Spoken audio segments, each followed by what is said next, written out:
समस्ते देवता बोली गणना करिवे, देवता बोली पूजा करिवे। मु तो एते बड़ विशाल समुद्र मु केमिति जगन्नाथ को पूजा करिवी? तोर जुआई तो होउछंती जगन्नाथ, माँ तू टिके बुझंतुनी। आ लक्ष्मी शांताणी रही पारिलेनी बाप घरे, फेरी आसिकी एड़े बड़ हांडिया मुह करके श्रीमंदिर में बसिले।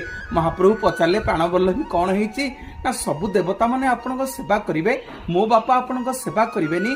मो बापा आपनकर कि दोष करिसंती ना तुम बापा पर मो ससुर हेबे, ससुर कौन जोईर सेवा करिवो कहिलो देखी? लक्ष्मी शांताणी कहउछंती प्रभु कौन गोटे बाट बतई दियंतु।